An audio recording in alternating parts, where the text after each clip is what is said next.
নমস্কার বন্ধুরা, শুভ সকাল। খেয়ালখুশি নতুন একটি মিনি ব্লগে সকলকে স্বাগত জানাই। আজকে বানাবো মোচার ঘন্ট, নিরামিষ মোচার ঘন্ট। মোচাটাকে কেটে ধুয়ে ভালো করে আলু দিয়ে সেদ্ধ করে নিয়েছি। কড়াতে সাদা তেল দিয়ে তার মধ্যে গোটা জিরে, শুকনো লঙ্কা ফোড়নে দিয়েছি। আর দিয়ে দিয়েছি তার মধ্যে জিরের গুঁড়ো, হলুদ, লবণ আর আদা কাঁচা লঙ্কার পেস্ট 2 চামচ মতন দিয়েছি।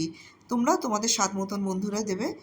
এবার এর মধ্যে সেদ্ধ করে মশলাটাকে একটু ভাজা ভাজা করে নেওয়ার পর সেদ্ধ করে রাখা মোচাটাকে দিয়ে ভালো করে কষিয়ে নেব। কারা কারা মোচা খেতে পছন্দ করো বন্ধুরা, কমেন্টে অবশ্যই জানিও।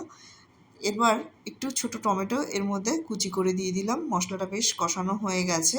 এবার সেদ্ধ করে রাখা মোচাটাকে এর মধ্যে দিয়ে দেবো। দিয়ে মশলার সাথে ভালো করে মিশিয়ে আরও বেশ খানিকক্ষণ এটাকে কষিয়ে নেব।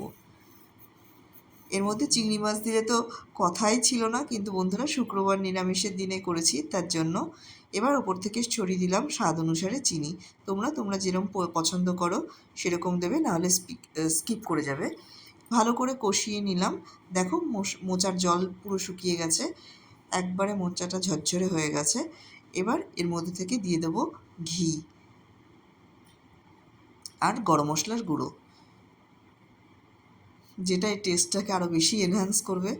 আমার তো মোচা, থোড় এগুলো খুবই ভালো লাগে খেতে। তোমাদের কেমন লাগে? আসলে আমি সর্বভুক, সব খাই বন্ধুরা। তোমাদের কি এগুলো পছন্দ? আসলে এখন ব্যস্ততম জীবনে এগুলো বাছার ঝামেলার জন্য অনেক বাড়িতেই হয় না, আমাদেরও খুব কম হয়, বাছতে অনেক সময় লাগে তার জন্য। তবে খেতে বেশ ভালো লাগে। ওপর থেকে ঘি ছড়িয়ে দিলাম, তৈরি হয়ে গেল